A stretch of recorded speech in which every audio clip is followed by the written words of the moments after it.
Petro Poroshenko, who is in Kiev and joins us now. How hopeful are you, Mr. Poroshenko, about Friday's talks, despite the fact that President Zelensky doesn't appear to be in attendance? We're keeping fingers crossed. And I know President Trump. I worked with him during 3 years of my presidency. I think that he is a great deal maker. At the same time, I understand that Putin is a great troublemaker. And this is definitely that we should be well prepared for this meeting. As a result of this meeting, it shouldn't be the victory of Putin, under no condition. And the demonstration of the President Trump, his openness, his readiness, and his decisiveness to stop the war, we shouldn't give any tiny chance to Putin or to Russia to win this war. How can Ukraine be sorry to cut across, but how can Ukraine be well prepared if you're not in the room while this conversation is happening?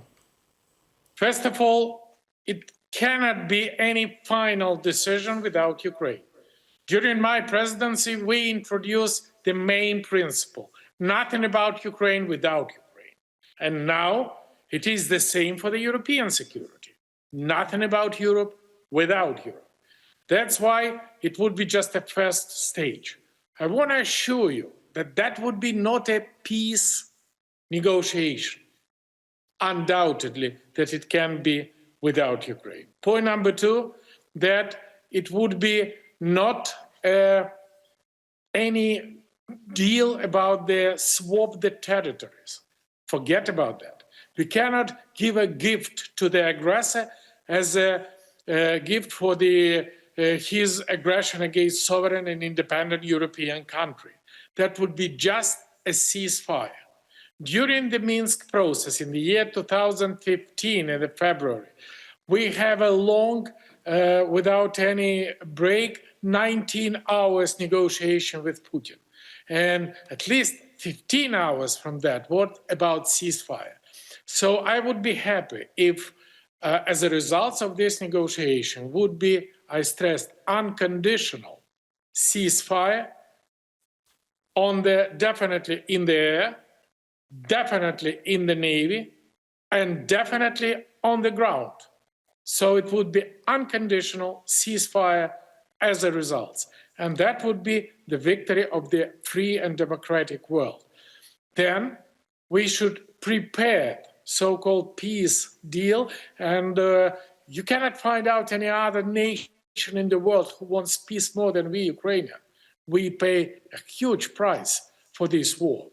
And during the preparation to this peace deal, together with our European partners, together with all NATO member states, with the leading role of the United States, we should reach the results. And this is taken into account that our Ukrainian land is not for sale. And this is not just position of Ukrainian leader or Ukrainian people or Ukrainian opposition leader.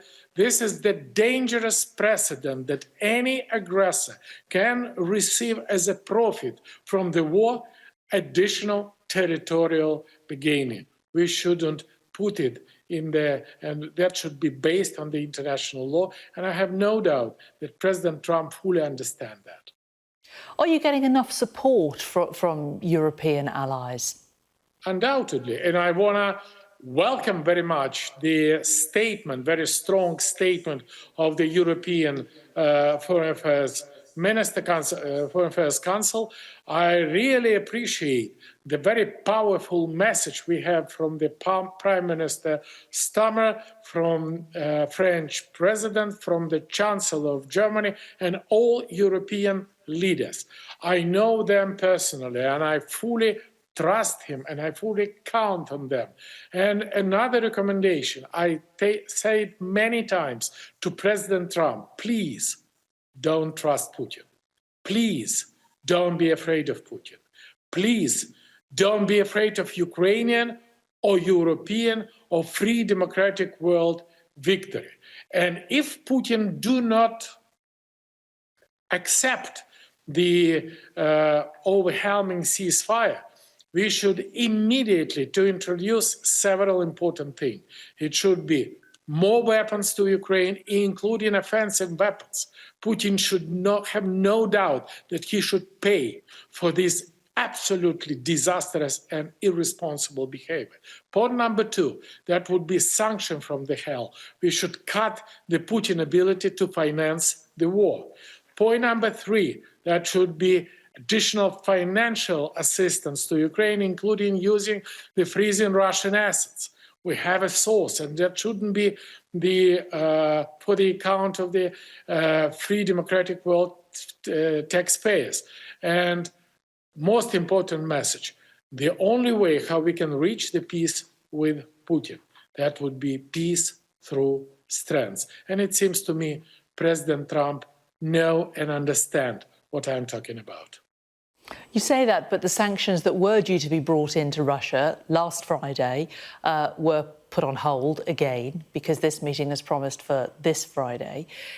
It seems that President Putin is very, very good at pushing the can down the road, delaying sanctions against Russia. Do you have any confidence that he won't get the better of President Trump on Friday? Once again, please, don't trust Putin. Don't trust Putin. Then he said that the import replacement or sanction is helpful and positive for the Russian economy. I know the situation directly from inside. This is a disaster in Russian economy. This is a disaster in Russian export. This is a disaster with Russian currency.